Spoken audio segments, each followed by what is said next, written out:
Some people don't manipulate because they have to. They manipulate because they enjoy it, not for money, not for survival, but for the feeling. The quiet rush of bending another human mind, the subtle satisfaction of watching someone doubt themselves, the pleasure of pulling strings while pretending their hands are clean. These are not loud villains. They don't shout. They don't threaten. They smile. They listen. They agree.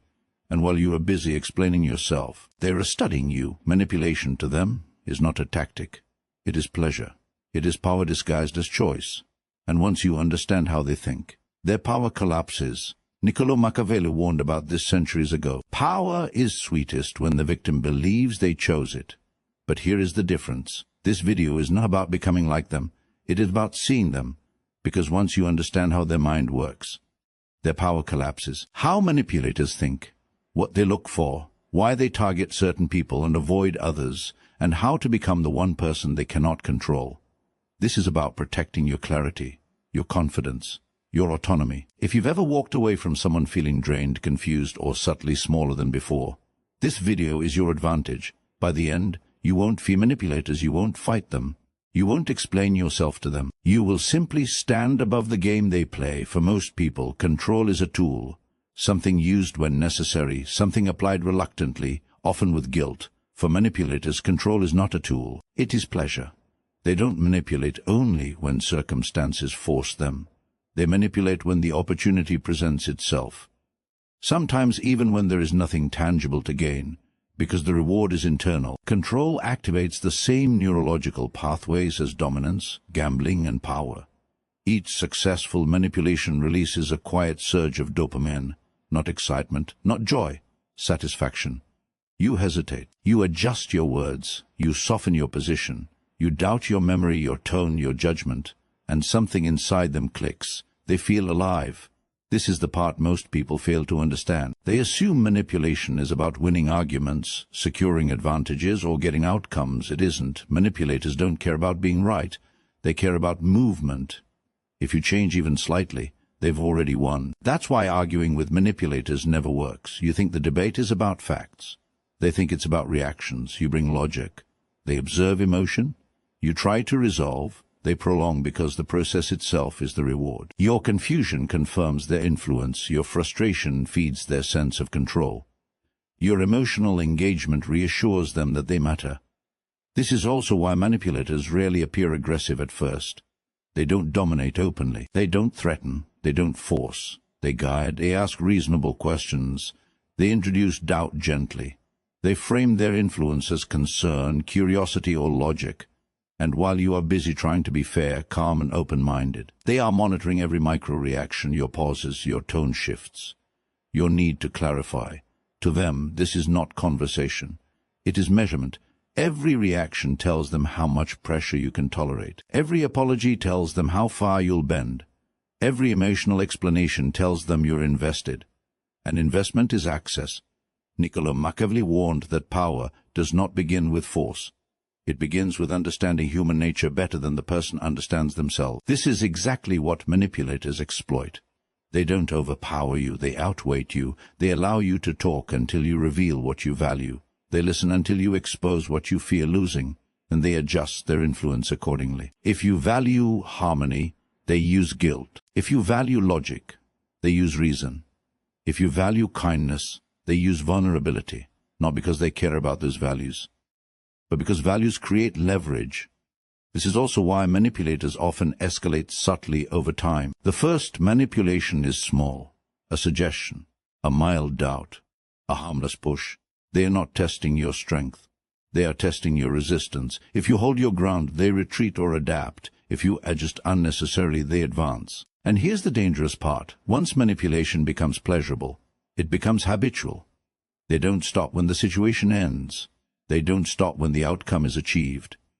They continue because the feeling reinforces itself. Control without resistance creates appetite. That's why manipulators grow bolder with people who tolerate them. That's why boundaries must be enforced early, not explained later.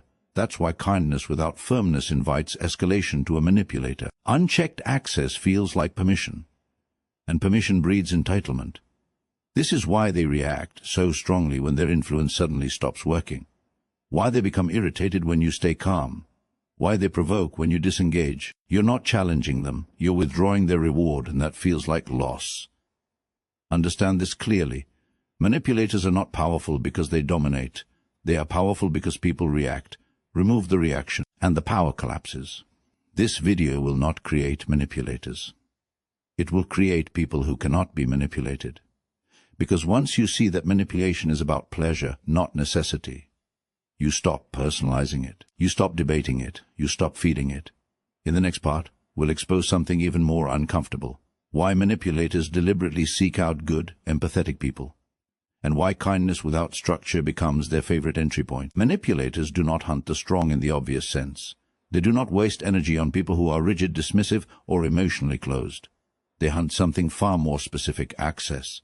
Good empathetic people offer access without realizing it. Not because they are weak, but because they are open. They listen. They try to understand. They assume good intentions. They believe clarity resolves conflict. And that belief is exactly what makes them vulnerable. Empathy is predictable. Guilt is exploitable. Good intentions are leverage. A manipulator does not see kindness as virtue. They see it as reliability. They know empathetic people don't like conflict, feel responsible for emotional harmony, explain themselves to avoid being misunderstood, internalize blame before assigning it outward. This makes their behavior easy to model. Manipulators don't guess. They calculate. They watch how quickly you apologize, even when you've done nothing wrong. They notice if discomfort pushes you to soften boundaries. They observe whether silence makes you nervous. Every reaction answers a question they never ask out loud. How much pressure can this person tolerate before they adjust? That's why manipulators rarely start with cruelty. They start with connection. They mirror your values. They validate your perspective. They appear unusually understanding, not because they agree, but because alignment lowers resistance. Once resistance drops, influence becomes effortless. When manipulation becomes pleasure, something else begins to form beneath the surface. Not confidence, not arrogance. Detachment. At first, manipulators still see people as individuals. They still respond emotionally. They still feel moments of guilt or hesitation. But over time, as manipulations succeed again and again, something changes. People stop feeling real to them. Enjoying control repeatedly creates a subtle God complex, not loud, not dramatic, not obvious, something colder. They begin to see others less as humans and more as systems. Inputs and outputs, triggers and reactions, cause and effect. Emotion to them becomes mechanical. When you react exactly as expected, they don't feel proud. They don't feel excitement. They feel confirmed that their model of you is accurate, confirmed that people are predictable, confirmed that they sit above the process. This is where manipulators become dangerous, because once people are reduced to patterns, empathy disappears, not through cruelty, but through abstraction. You are no longer someone being influenced. You are a response being generated. This is why manipulators often sound calm, even reasonable, while doing harm. They are no longer emotionally involved. They don't see themselves as taking anything from you. They see themselves as guiding outcomes. And in their mind, guidance is not violence. This is also why they feel little to no remorse. When confronted, they rarely apologize sincerely. Instead, they rationalize. You misunderstood. You overreacted. I didn't force you. And technically they're right. You weren't forced. You adjusted. You complied. You chose. That technical truth becomes their moral shield. Niccolò Machiavelli warned that the most effective power never needs to announce itself, because those under it believe they are acting freely. Manipulators internalize this idea deeply. They don't see themselves as villains. They see themselves as clear-eyed. Others suffer not because they were manipulated, but because they were unaware. This belief is what completes the God complex. They are not cruel in their own eyes. They are enlightened. This is why manipulators often show contempt for emotional reactions. They view emotional responses as weakness, sensitivity as inefficiency. Boundaries are obstacles rather than signals. If someone gets hurt, the manipulator doesn't feel responsible. They feel justified. You should have known better. You shouldn't be so sensitive. That's just how the world works. Notice the pattern. Responsibility is always externalized. Awareness is always expected from others, never themselves. And because they feel detached, they feel superior, not in a loud way, in a quiet internal way. They believe they see the board while others see only pieces. This is also why manipulators become bored easily. Someone becomes fully predictable. The stimulation fades. The dopamine stops hitting. So they escalate. They push boundaries further. They introduce chaos. They test reactions again. Not because they need more control, but because they need to feel control. This is where long-term manipulation turns corrosive. What began as influence turns into entitlement. What began as strategy turns into identity. They don't just manipulate. They see themselves as someone who should. And anyone who resists disrupts that self-image. That's why resistance triggers irritation. Why calm refusal feels insulting. Why emotional neutrality feels threatening. You are not disobeying them. You are contradicting their worldview. And that cannot be tolerated. Here's the critical realization. Manipulators with a God complex are not strong. They are dependent. Dependent on predictability. Dependent on reaction. Dependent on the belief that others are beneath their awareness. The moment you stop reacting as expected, the illusion fractures. The moment you stay calm where guilt is expected, they feel destabilized. The moment you refuse without justification, they feel exposed. Not angry. Unbalanced. Because God complexes collapse when control is no longer invisible. That is why clarity terrifies them, not exposure, not confrontation. Clarity. A manipulator does not fear confrontation. They do not fear anger. They do not even fear accusations. They fear clarity. Anger is emotional. Arguments are engaging. Accusations keep the conversation alive. Clarity ends it. Clarity removes confusion. And confusion is the environment manipulators need to survive. When you argue with a manipulator, you are still playing the game. When you defend yourself, you are still engaged.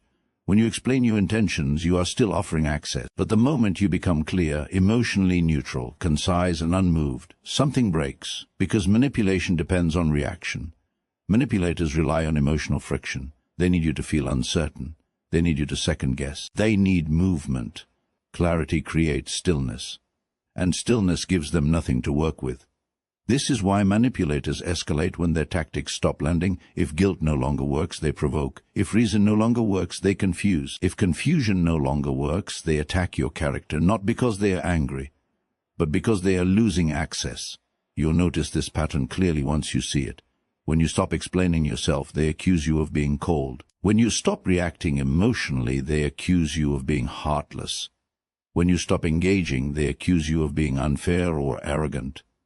These accusations are not observations. They are hooks designed to pull you back into the emotional arena. Because once you react, the game resumes. This is also why manipulators hate being ignored more than being challenged. Anger confirms relevance. Silence denies it. Silence removes the reward. A manipulator thrives on the belief that they matter, that they influence outcomes. Ignoring them threatens that belief. That's why silence often triggers disproportionate reactions. Sudden emotional outbursts, dramatic victim narratives, smear campaigns, attempts to provoke guilt or fear. These are not signs of strength. They are signs of withdrawal. You are watching someone panic as their source of control disappears. Niccolò Machiavelli warned that power survives best when it is unseen, and collapses quickly when recognized. Exposure does not always mean public confrontation. Sometimes exposure is internal. It's the moment you see clearly. Once you stop bullying their framing. Once you stop questioning your perception. Once you stop negotiating your boundaries. Their influence ends. This is where strategy becomes art. This is where defense becomes power. The strongest shield is not aggression. It is not confrontation. It is not emotional hardness. It is unreadability. Manipulators do not control through force. They control through prediction. They watch patterns. They map reactions. They learn how you respond under pressure. Once they can predict you, they can guide you. This is why the strongest defense is not aggression. It is becoming difficult to read. Niccolò Machiavelli never advised cruelty for pleasure. He advised restraint, timing, and concealment. In other words, do not reveal more than necessary. Unreadability begins with speech. Manipulators feed on words, especially explanations. The more you explain, the more material they have to work with. Explanations reveal values. Values reveal pressure points, so you shorten your responses. Not cold, not rude, simply minimal. Yes. No, that doesn't work for me. I've decided already. No emotional cushioning. no defensive tone, no invitation to negotiate. Unreadability also changes how you react. Manipulators expect immediacy. They rely on quick responses to maintain momentum. So you slow down, you pause, you think, you respond later, not to play games, but to break rhythm. When rhythm breaks, control weakens. A delayed response introduces uncertainty. Uncertainty disrupts prediction. And without prediction, manipulation collapses. Another key shift, you stop correcting misunderstandings. This is difficult for empathetic people. You want to be seen accurately. You want to clarify intent. You want fairness. Manipulators use this instinct against you. They misinterpret you on purpose to pull explanations out of you. So you let misunderstandings sit, not because they are true, but because correcting them is optional. Clarity is for yourself, not for them. Unreadability also means emotional neutrality, not suppression, not numbness, neutrality. You don't reward provocation with emotion. You don't reward guilt with reassurance. You don't reward drama with engagement. Manipulators escalate when emotions appear. They disengage when emotions disappear. This is why calm consistency feels threatening to them. They can't tell if you're angry. They can't tell if you care. They can't tell what move comes next, and that uncertainty is unbearable. Here's a critical point most people miss. Unreadability is not deception. It is selective visibility. You are not lying. You are simply not offering unrestricted access. Just as you wouldn't give a stranger your finances, you don't give manipulators your inner world. Another shift happens internally. You stop trying to win interactions. Winning requires engagement. Engagement feeds the game. Instead, you focus on outcomes. Does this interaction move my life forward? Does this person respect boundaries without pressure? Does continuing this conversation benefit me? If not, you disengage, not dramatically, quietly. And this is where manipulators lose interest, because unreadable people are boring to them. No reactions, no predictable patterns, no emotional payoff. Manipulators are addicted to feedback loops. Unreadability starves the loop over time. They stop probing, they stop testing, they stop engaging, not because they respect you, because there is nothing to extract. And this is where power quietly shifts. You are no longer managing them. You are no longer defending yourself. You are no longer playing. You are operating outside their framework. This is not the end of the strategy. It is the foundation, because once unreadability is established, something deeper happens next. Manipulators begin to reveal themselves without pressure. Their impatience surfaces. Their entitlement leaks. Their contradictions appear. When manipulation stops working emotionally, it does stop entirely. It changes form. At this stage, manipulators stop targeting your feelings. They start targeting your time, because time is the last uncontested resource. They don't argue anymore. They don't provoke directly. They don't pressure openly. Instead, they create drag, delays, urgency, false deadlines, endless discussions that never resolve. This is not inefficiency. It is control. When someone controls how long you think, how long you wait, how long you stay engaged, they control your momentum. Manipulators understand something most people miss. A person who is busy reacting cannot move forward. So they stretch conversations. They reopen closed decisions. They ask for just one more clarification, not because they need it. Because every minute you spend explaining is a minute you are not building. This is why manipulators hate decisiveness, not confidence. Decisiveness. Confidence can be debated. Decisions end access. You'll notice this pattern clearly. You make a decision. They don't oppose it directly, they delay it. Let's think about it a bit more. Now might not be the right time. We should revisit this later. Later never comes. Because delay is the outcome. Niccolò Machiavelli warned that power often works by exhausting opponents rather than confronting them. That's exactly what this is. Manipulators don't need to defeat you. They just need to slow you down long enough that you defeat yourself. This is especially effective on competent people. You are productive. You are thoughtful. You want to make good decisions.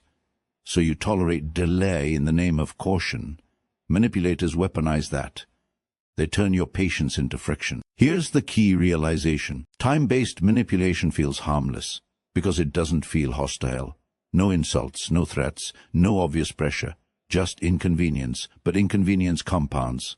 Momentum dies quietly, and once momentum is gone, confidence weakens. This is where resistance changes form. You don't argue, you compress. You shorten timelines. You reduce discussion windows. You remove open-ended availability instead of, let's talk about this sometime. You say, I've decided, I'm moving forward, instead of, we'll see how it goes. You say, this is happening on this timeline, instead of, let me think about it. You say, I already have. This is not aggression. It is temporal authority. Manipulators panic when they lose control of time. If you control the clock, they lose leverage. This is also why manipulators try to manufacture urgency. Sudden crisis, last-minute demands, artificial deadlines. Urgency forces reaction. Reaction restores control. So you do the opposite. You slow your responses while accelerating your decisions. Slow emotionally, fast structurally. You don't rush explanations. You rush execution. This creates asymmetry. They are still talking. You are already moving, and movement is something manipulators cannot stop once they are no longer inside your schedule. Another crucial shift. You stop offering unlimited access, not emotionally, not logistically. You don't always reply. You don't stay available. You don't keep conversations open by default, not as punishment, as prioritization. Time access is power access. When someone no longer controls when they reach you, they no longer control how they influence you. This is why manipulators often complain that you're busy once you gain ground, not because you are unavailable, but because they no longer set the tempo. Here's the quiet truth. People who control their time are rarely manipulated because manipulation requires slack attention, slack schedules, slack boundaries. When your life has structure, manipulation has no surface to grip. This is the phase where power becomes practical, not psychological, not emotional, operational. You don't need to outthink manipulators. You outpace them. You don't block them dramatically. You move forward without waiting. And that's when something final happens. They stop trying, not out of respect, out of inefficiency, because manipulators invest where returns are high. When influence requires effort, they exit. This is not the end of the process. It's the shift from defense to autonomy. Once manipulation is no longer present in your life, something subtle begins. Not externally at first. Internally, you stop orienting yourself around other people's reactions. You are no longer scanning conversations for danger, no longer anticipating emotional fallout, no longer rehearsing explanations in advance. And without effort, your posture changes, not physically, psychologically. This is where real power begins, because power is not loud. It does not announce itself. It does not need validation. It stabilizes. Your decisions become faster, not because you rush, but because there is less internal debate. You are no longer negotiating with imaginary resistance in your head. You are no longer factoring in how something might be misinterpreted. You choose. You move. That decisiveness creates gravity. People feel it, not consciously, instinctively. They stop pushing small boundaries. They stop testing you just to see. They stop slipping in comments that require correction. Your behavior communicates something clearly. You are not available for psychological games. This is the moment when reputation forms, not through branding, not through dominance, but through consistency. Your yes becomes rare and valuable. Your no becomes final. Your silence becomes intentional. And people adjust. Some step closer with respect. Some step away without drama. Both outcomes are correct. This is also when your relationships become cleaner, less emotional debt, less confusion, less unspoken tension. You give when you choose, you withdraw when you decide, and you no longer explain either. That alone filters out manipulation, because manipulators require ambiguity. They require emotional slack. They require space to reinterpret your intentions. When clarity replaces ambiguity, manipulation has nowhere to hide. Niccolò Machiavelli understood this long ago. Authority is strongest when it does not need to explain itself. At this stage, you are no longer protecting yourself. You are simply operating from a position where manipulation is inefficient. Your time has structure, your attention has cost, your energy has direction, and direction is the ultimate defense. Manipulators do not attach to people who are moving forward decisively. They attach to those who are emotionally open but directionless. Once your life has momentum, manipulation becomes friction, and friction repels. Here, as the final shift most people never reach, you stop caring about being understood by everyone, not because you are indifferent, but but because understanding is no longer required for action. You no longer explain decisions that are already made. You no longer justify boundaries that already exist. You no longer perform emotional labor to be perceived as good.